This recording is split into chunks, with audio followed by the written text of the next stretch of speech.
Hello, welcome to the channel Why Stories. Enjoy watching. A handsome middle-aged man left the store with two lovely 10-year-old twin girls. They were delightful creatures, two little princesses dressed in pink, lace, and bows. Their white curls were fluttering in the wind. The girls were laughing and discussing their purchases, while their father was smiling. A beggar woman, wrapped in tattered rags, was standing next to the steps leading from the entrance. The sun blinded her eyes, and she squinted, looking at the girls. The beggar woman tried to shield her face with her hand, as the sun was shining right in her eyes. One of the girls suddenly stopped and stared at the beggar woman. The other also stopped, following her sister's gaze, and immediately said this to their father. "Dad, look over there," one of the sisters said. "Dad, Mom is begging for food there," the second one said. Ismail looked at the beggar woman, whose face was bathed in sunlight, and literally froze. It was her, it was really her. There could be no doubt. Ismail could not fail to recognize his wife, the wife who had died 5 years ago. Ismail closed his eyes, momentarily forgetting where he was and who was with him. Thoughts somehow entangled, and memories surged like a turbulent stream, as if filling a mountain river after tropical rainstorms. There he was, a carefree young man, dancing to the waltz rhythm at the school graduation with some classmates. Katerina, Marta, or Marina, it didn't matter at all. He couldn't take his eyes off Gabriella, the art teacher. Ismail was in love, hopelessly in love with her. Gabriella did not have the opportunity to teach fine arts in Ismail's class. Drawing lessons ended in middle school. At that time, Gabriella herself was a graduate. Ismail didn't delve into the intricacies of age. He was 15 then. Yes, he was a year older than his classmates, that's how it turned out. He was often sick as a child and started school at almost 8, not 7. Now he was already 18. He was an adult. He had the legal right to pay attention to the women he liked, and he liked Gabriella. She came to work at the school last year. She was only 21. She had just graduated from college and dealt with teenagers. Ismail went to the sea resort with his parents in September. He missed the main celebration of the beginning of the school year and didn't see Gabriella Vega standing with all the teachers. Ismail came to school in the last week of September, just in time to be late for his first day. He was running up the stairs to his class, and she was coming down.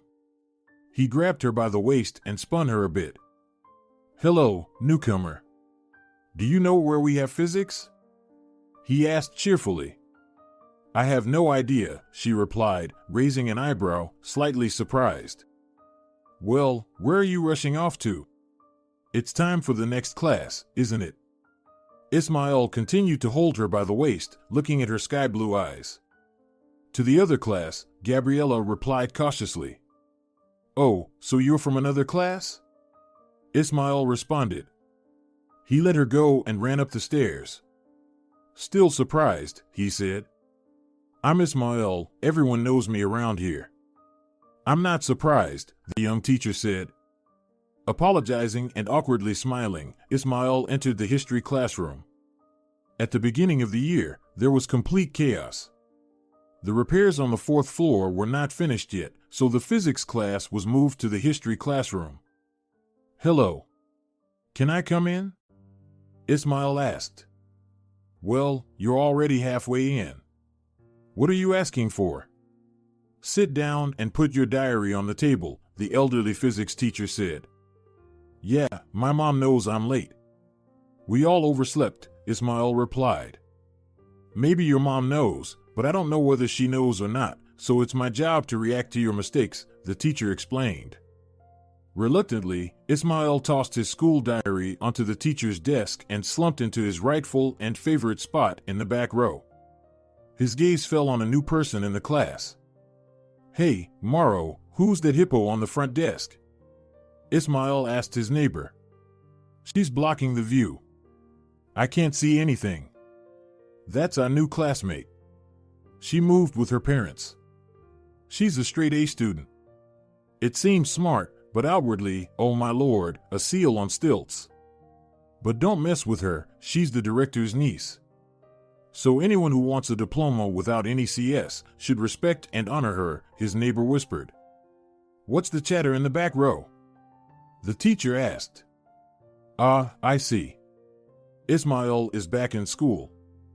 Is there a new girl in another class too? That girl is a real beauty. Ismail shared quietly with his friend. Are you out of your mind? There are no new students in another class this year. They took that hippo only as an exception. We're about to graduate, Morrow replied. Ismail, did you forget that your diary is still with me? Or does your mom also know about your chattering in class? The physics teacher barked. Only 2 days later did Ismail find out that the girl he grabbed on the stairs wasn't a student but a teacher. Until almost the new year, he couldn't believe that there were such young teachers. She was only 4 years older than him. Was that really a big difference? But school ethics didn't allow Ismail to express his feelings in any way. On Valentine's Day, he wrote her a valentine. He wanted to send it anonymously, but then thought she wouldn't understand. She might think it was from one of the teachers, the PE teacher, the shop teacher, or maybe the history teacher.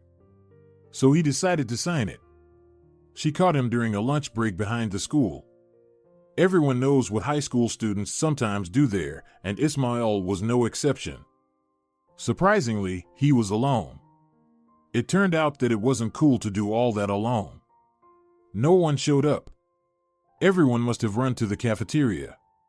And then she appeared from around the corner in her high-heeled shoes, walking through the snow, wearing a black skirt and a white blouse. Ismail couldn't stop marveling at how she could teach children art with her perfectly white blouse remaining all day without a single paint stain. She approached him and handed him a Valentine's Day card. She was trembling, whether from excitement or cold.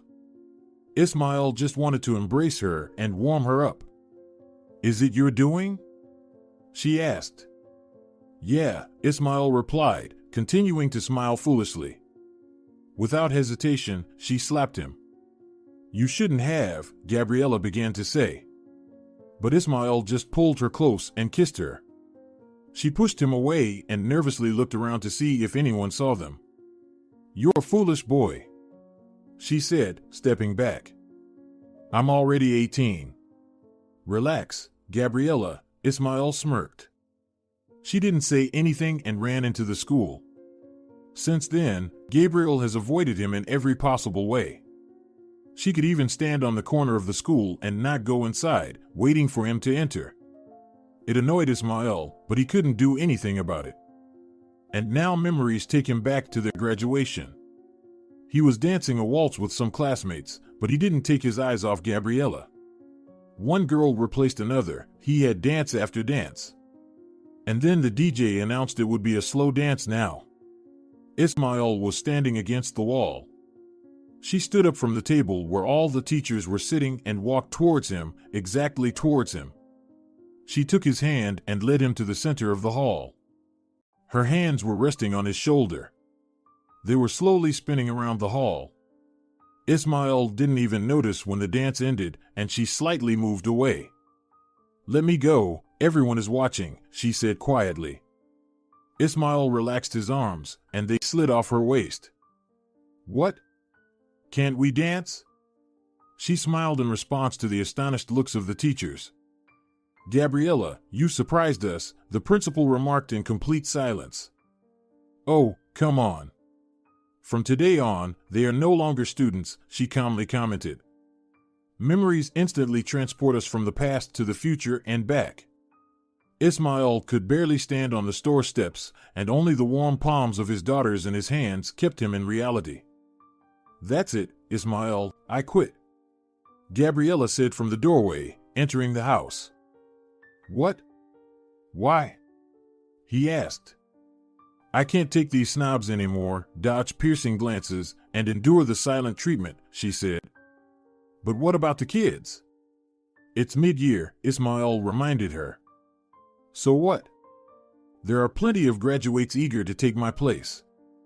They'll find someone. What do I care about other people's children when we'll soon have a wedding, when we'll soon have our own child? She said. Ismail picked her up and began to twirl around the room, just like the first time he saw her on the stairs. They had been living together for 2 years. Ismail was exempt from military service due to his health, although he wasn't sure if his health was really not great or if his parents managed to gather some certificates.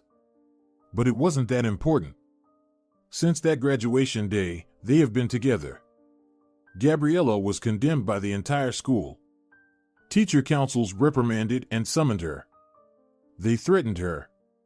She persistently defended her right to feelings and her right to love and be loved for 2 years. But when Gabriella found out she was pregnant, she realized that her own child was much more important than all pedagogical ethics and practices. She wouldn't have maternity leave, but she didn't want to work before her maternity leave in such an atmosphere. What would the child be like, a neurotic, a psychopath, after all that? Moreover, Ismail was making a good living. After school, he went to a factory and achieved stunning success in 2 years, becoming a brigade leader. A promising young man. Besides, she would now have plenty of time to paint her pictures. Then they found out they were expecting twins. Ismail laughed and rejoiced like a child, and Gabriella had been crying all night. It was all due to hormones. She was afraid that her young husband would find a beauty his age and leave her, leaving her alone with 2 children. What are you talking about, Gabriella? You're only 4 years older than me, only 4, Ismail reassured her. We are of the same generation. We are peers. What kind of girl would I be looking for? And most importantly, when would I do it? I have a stable job. Do you mean I'm sitting on your neck? Gabriella cried. Or rather, not she, but her raging hormones. Ismail understood and didn't get angry with his wife. They got married as soon as Gabriella became pregnant, and now they were a real husband and wife. Twin girls were born, Miranda and Natividad. They were sweet, lovely little angels. She could have lived happily. But Gabriella was fading away. She seemed to be dying before his eyes. She could sleep until noon and then hastily start doing household chores so that Ismail, coming home from work, wouldn't think she hadn't done anything.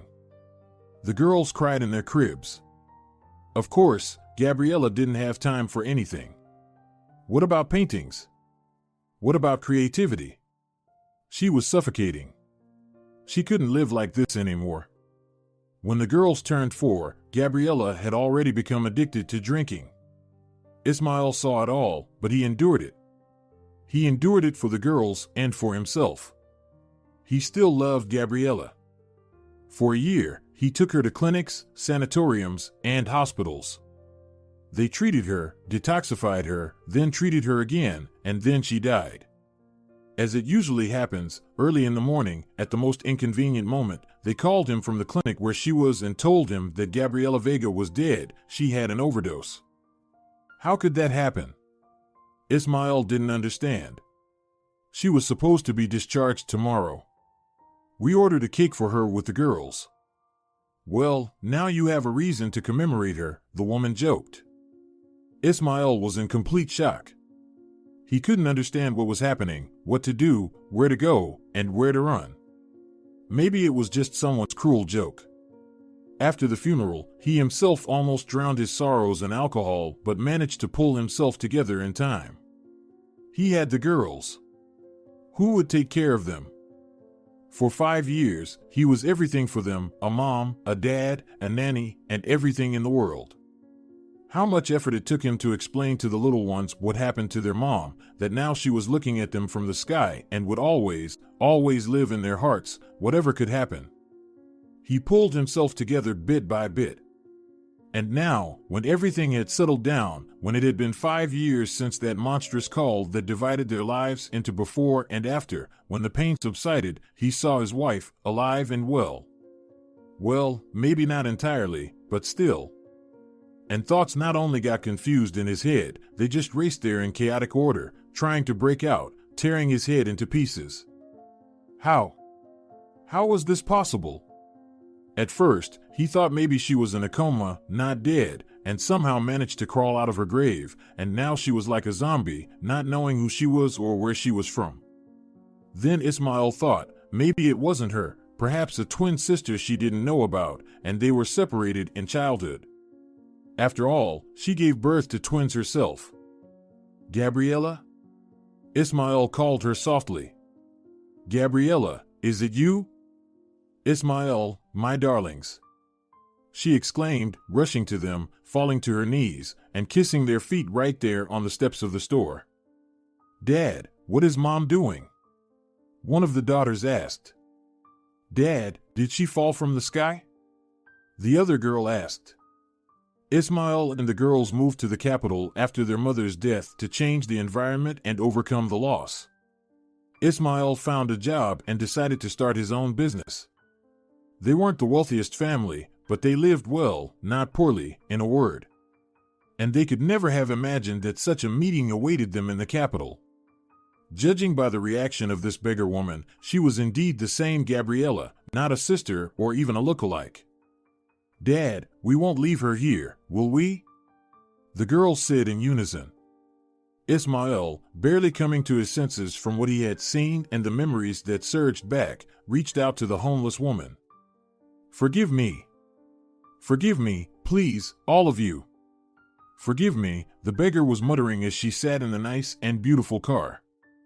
At home, she went to the bathroom to clean up and tidy herself. Ismail grabbed the rags she was wearing, stuffed them into a bag, and threw them in the garbage bin. Initially, he wanted to buy her clothes, give her some money, and ask her not to appear in their lives again. But when Ismail saw the gleam in the eyes of his daughters, he decided to postpone the decision. Well, such cases, where a deceased mother suddenly resurrected after being dead for 5 years, were rare. Now, as she was sitting with a towel on her head, wrapped in his plush bathrobe, emitting the pleasant scent of shampoo and soap, not of a makeshift latrine, Ismail could see unmistakably his wife before him. His resurrected wife was that same Gabriella, and he needed to do something about it.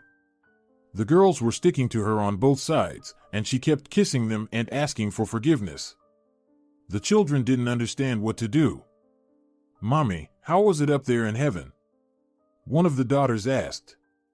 Bad, my darlings, very bad, Gabriella replied.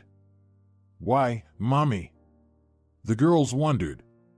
There's God in heaven, isn't it? Yes, that's true, but most importantly, you weren't there, Gabriella replied. I can't believe I haven't seen you for so long. How you've grown, what beauties you've become. My dear, beloved ones. Mommy, did it hurt when you fell from the sky? One of the daughters asked. It was painful, my dears, very painful, their mother answered.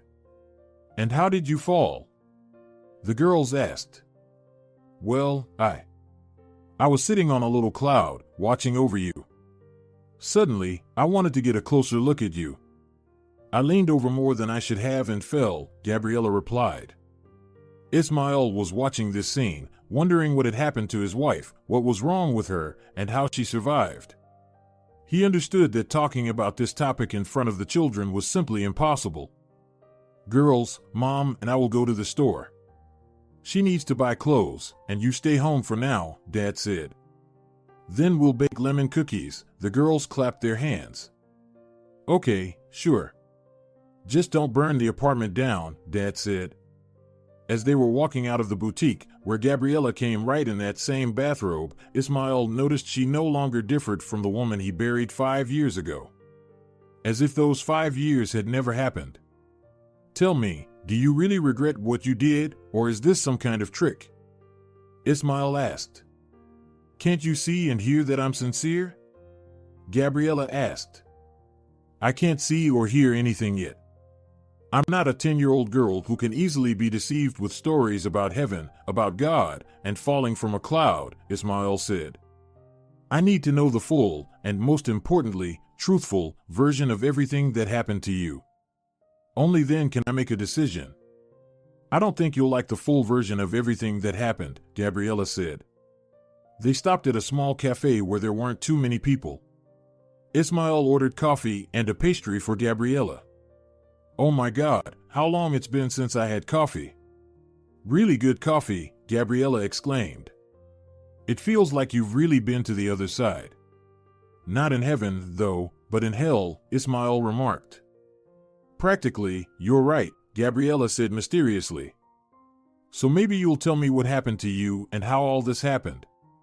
Ismail insisted. Well, hold on, don't push. Let me gather my thoughts a bit, Gabriella said. It's not that simple. I need to confess a lot to you. They were sitting in silence for a while. Gabriella just looked into the distance mysteriously, stirring her drink with a spoon. She still hadn't touched the pastry. You know, she suddenly said without looking at Ismail, I had a child. With these words, Gabriella abruptly looked at Ismail, as if checking his reaction, and immediately looked away. I hope I wasn't the father, he said, pondering what he had heard. Of course not, Gabriella replied. Then who was? Ismail asked, as if he were the only man on the planet who could father children. You see, I fell in love, Gabriella said. Then they were silent for a while. And just as Ismail was about to gather the courage to tell her, if you don't want to talk, then don't. Here's some money, leave us. I'll figure out what to tell the girls. I'll say a cloud flew in, from which you fell, and took you back to the sky. He was about to open his mouth when Gabriella burst out. Apparently, she just needed to get it off her chest. On that fateful day, as it turned out, she was walking along the Central City Avenue. Now she won't remember what it was for. Back then, she was foolish and naive, believing in fairy tales and believing that she was a great artist and everything would work out for her. She was passing by the place where the avenue split in two, and there was a boulevard between two lanes. It was there, probably from the day the city was founded, that street artists had been located. Gabriella used to enjoy walking there before, even in her student years. She admired the boldness of street artists' works, their originality, and the speed of execution. Once, the girl had just sat down on a small folding chair, and he had already depicted a button-like nose on a piece of cardboard in 2 to 3 strokes. Twice, and the girl was already looking at the world with the same bright eyes as the original. A stroke here, another there, and the portrait was ready, a good, real portrait. One that you could hang above the bed in a frame. On that day, which definitely seemed happy to her, she stopped at a painting depicting a tree. It seemed to be joyfully floating in space, planets tangled in its branches, and the roots merged with black emptiness, neither soil nor ground. This is the tree of life, the approaching artist said. Miss, you are so beautiful. Would you like me to draw your portrait? Thank you, but no. By the way, I am also an artist, Gabriella said. Oh, really? What are you drawing? Do I know you? Have you exhibited anywhere? He bombarded her with questions, simultaneously lulling the vigilance of the young woman. Gabriella had read that many talented and especially famous artists knew the gift of hypnosis and even possessed it on an intuitive level. By applying it in practice, they lure young individuals into their studios and turn them into models. Professional models were in short supply, and their services were expensive. Moreover, they were almost identical in type and figure, with a slight touch of vulgarity and a penchant for strong drinks. And there was a shortage of new, young faces and maidenly figures in the field of art. Gabriella read about all this, but what was it against hypnosis when he already held her hand and gently stroked her shoulder? And now she was sitting like a girl on a little chair, and he was drawing her portrait, almost not looking at the canvas, just staring into her eyes. Unfortunately, only sketches from the university years are left, Gabriella said. Why is that? The artist asked. I don't have any free time. At first, my job as a school drawing teacher took up a lot of time. Then a family, a husband, children, twins. Gabriella felt her consciousness drifting but was still trying to resist. Why? What was the point of such torment? She'd come home, and the girls would be there. Probably Ismail would pick them up from daycare. After all, why should she have dealt with all this? Such thoughts were no longer just wandering in her lovely head. They had settled there and taken root. When did this happen for the first time? Ismail asked, and the veins on his forehead were pulsating with poorly concealed anger. I don't remember. They were a year and a half, maybe 2, Gabriella said absent-mindedly. Nightmare, Ismail replied. How could I miss all this? How could I not notice it? I thought it started when they were 4. You're naive, Gabriella smirked. At 4, it was already too late to do something. I was already deeply involved with him. They met in secret, and he introduced Gabriella to alcoholic drinks and other vices. He offered her little by little to relax, loosen up, and refresh her complexion so that she looked stunning in his paintings. Then problems started, and she had to go to the hospital. He never visited her there. He said he couldn't physically stand how she looked there. It could affect his vision. But when she was discharged, he immediately appeared with a new creative idea. She was as if hypnotized by him. And yes, he was indeed rich and even a bit famous. Once, a collector bought all his paintings, paying an unprecedented price, and he was planning to move to the capital. Come with me. You are my muse, he told her. But what about the children? Gabriella asked. What children? He seemed not to understand her. Mine, I have the twins, Gabriella said. You should choose, he replied. What? She didn't understand. Understand, I'm an artist, and no children fit into my plans, especially someone else's, the man said, continuing to stare intensely into her eyes, like wounded animals or sick children. But how can I leave them? What will I tell them? Gabriella babbled. I've already figured it all out. You just need to go back to the hospital, the artist said. But I don't want to, Gabriella said. Exhibitions are waiting for us, Paris, maybe Vienna, the artist said in a languid voice, bringing the glass to Gabriella's lips. Here, have a sip.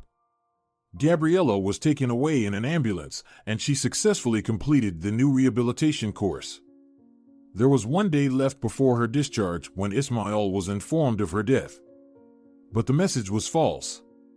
The wealthy artist bribed everyone he needed, doctors and the head of the clinic. There was another woman in the coffin. A nameless beggar died in the clinic the day before, but it cost the artist nothing to disguise her so that everyone believed it was Gabriella. And the unfortunate and drugged Gabriella went with the famous and rich artist to the capital. She was dreaming of the fame that Gala had Salvador Dali's muse. She was dreaming of shining on canvases. He had to intoxicate her so that she had genuinely forgotten that she had children. Through the stupor that the artist constantly induced in her and the hypnotic fog, Gabriella began to think that there were no children, it was just a dream. But the capital turned out to be a dream too. There were no exhibitions and no paintings. There was only endless drunken revelry and spending time with the bohemian society. They had their own rules and customs, markedly different from the customs of ordinary people. At some point, Gabriella realized she was pregnant.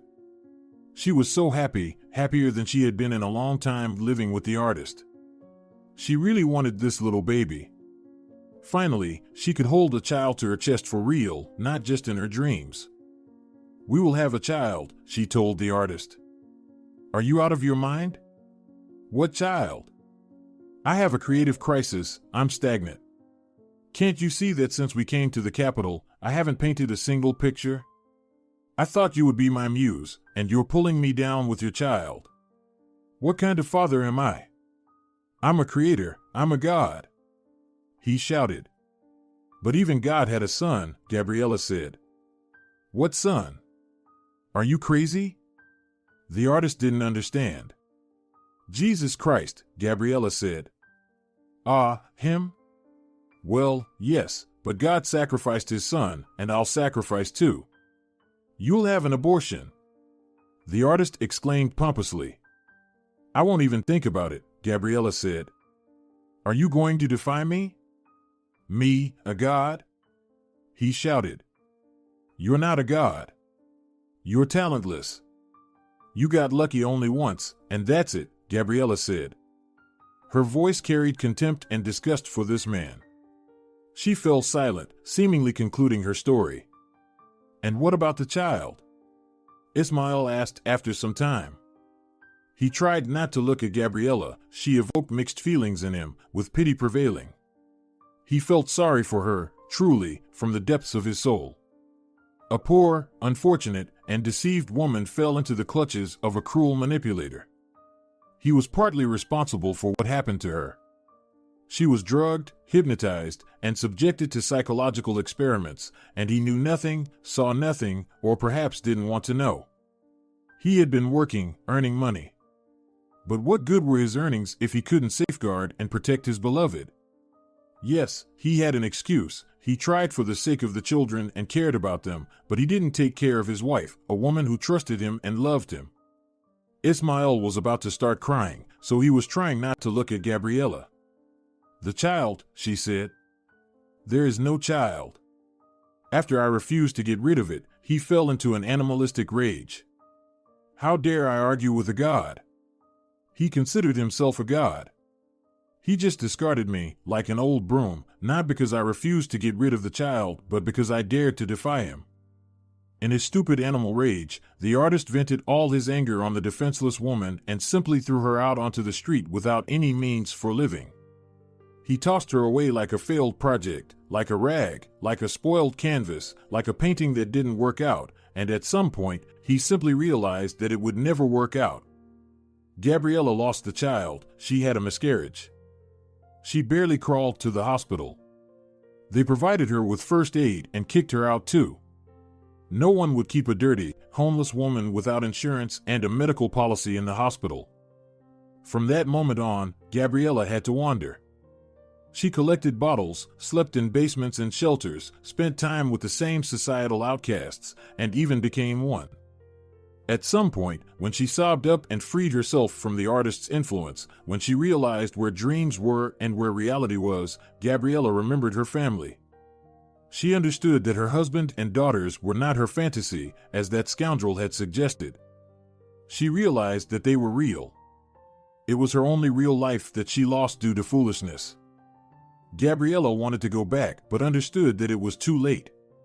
How would she look into Ismail's eyes and her daughters? What would she say to them after such a long absence? After all, they thought she was dead. Moreover, how would she get from the capital to the city where she left them? How much time has passed? Perhaps Ismail was married, and the girls had already called another woman their mother. Did she have the right to burst into their lives and create confusion there? So many years have passed. God, she didn't even know how many years exactly her relatives were sure that she was dead. No. I definitely have no right to return and seek forgiveness, Gabriella thought about herself.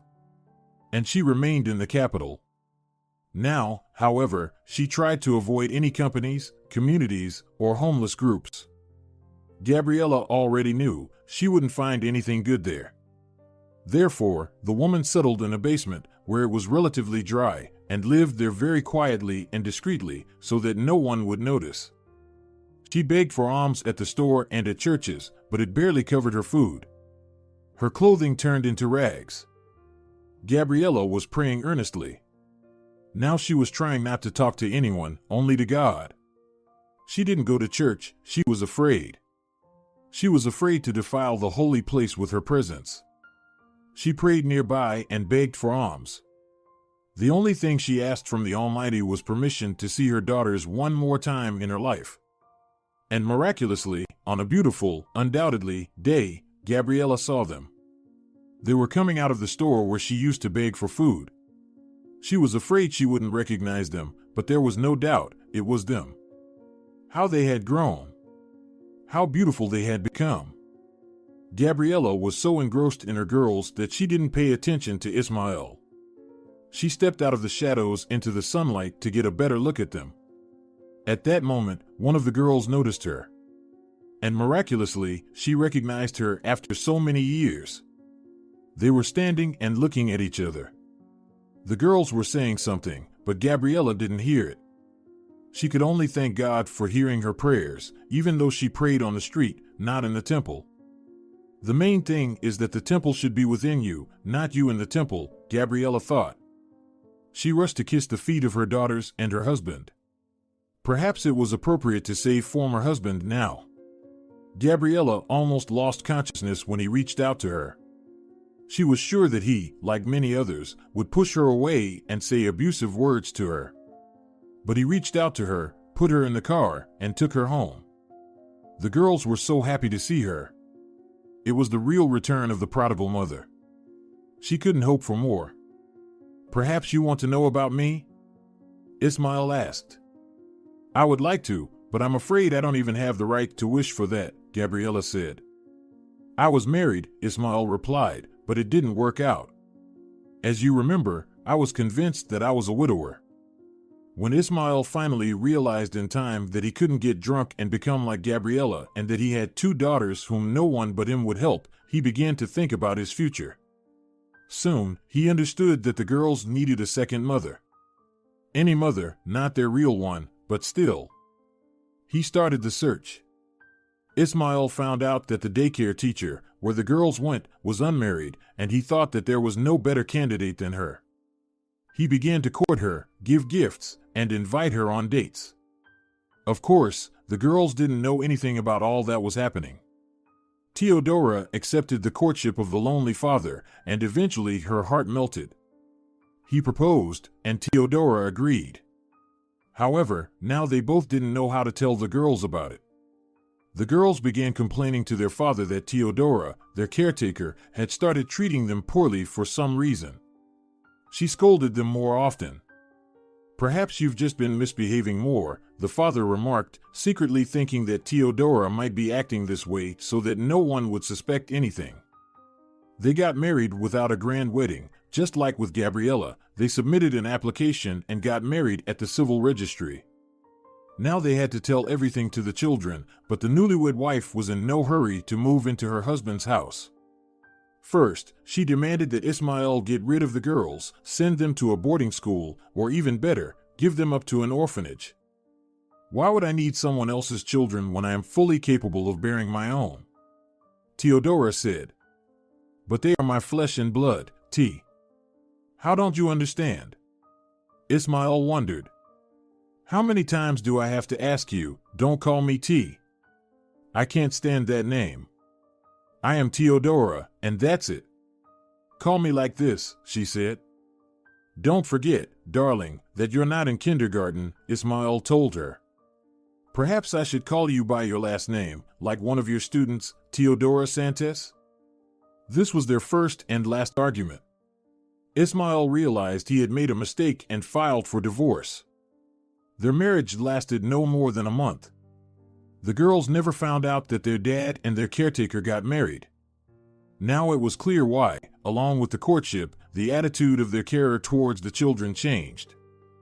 The attempt to have a second mother at home failed miserably. Ismail took the girls out of daycare, and they moved to the capital. It turned out to be a fateful decision. Ismail hired a nanny for the girls, who took care of them before and after kindergarten, and vowed not to engage in any relationships. "Your story isn't as sad as mine," Gabriella remarked after listening to him. "So what are we going to do? How will we live?" he asked his wife. "I don't know, it's up to you. I don't have a say here." "I would like to see the girls at least occasionally," Gabriella said. Ismail didn't respond. He was sitting silently, looking at one point in front of him again. It seemed like there was a struggle inside him, a battle between good and evil, as if Ismail had split into 2 halves. One told him that this had to stop and that he shouldn't have let such a woman near his daughters again. The other half said he should have forgotten everything, seizing the chance, forgiving her, and starting anew. Interestingly, it was still unknown which thought was good and which was not. But he had to make a decision here and now. Re-traumatizing the girls was unbearable, so it was genuinely easier to tell them that their mom fell from a cloud. Ismail battled with himself. Gabriella understood what was happening, so she didn't rush him. The two of them had already drunk 10 cups of coffee each and made the cafe's daily revenue. Gabriella got up and went to the counter to order a cup of milk for herself. She needed to neutralize the amount of caffeine in her body, and Ismail turned and pondered, if she comes back with a new cup of coffee, I'll just give her money and ask her not to appear in our lives. She will be able to watch the girls from a distance. But if she brings something else, I'll forgive and take her back. He was nervously watching Gabriella return, battling internally once again. One part of him said, let it be the cup of coffee, while another insisted, I wish it was something else. Interestingly, this approach is quite effective when you truly don't know what to do or what to choose. When you split your priorities within yourself, you clearly understand what you really want. The second voice won by a considerable margin. Ismail immediately understood that he wanted Gabriella to stay. What is there? Coffee again? He asked cautiously. No, milk. My head is already spinning from coffee, Gabriella replied. Then finish it, and let's go home. The girls must be waiting if their cookies haven't set the apartment on fire, Ismail said. Do they really know how to bake cookies? A delighted Gabriella asked. No, they are just learning, Ismail said. Neighbors have called the fireworkers twice already. They left the cafe as if nothing had happened, as if those 5 years of separation, darkness, and oblivion hadn't occurred, as if a family couple had just come for lunch. Gabriella was happy that Ismail forgave her, and Ismail was happy that he could forgive. They were a family again. Gabriella continued to pray, now able to enter the church peacefully. She felt that not only Ismail had forgiven her, but God had forgiven her too. Now she prayed for him to send her more children. Somehow, things weren't working out for her and Ismail. Gabriella understood it as a consequence of the miscarriage incident. She perceived it as punishment from God for losing vigilance and getting involved with that artist. At least this story taught Gabriella and Ismail to appreciate what they have here and now, to rejoice in their little joys, their growing daughters, the forgiveness they found in their hearts, and the slightly burnt lemon cookies. If you're enjoying it as well, leave a like and subscribe.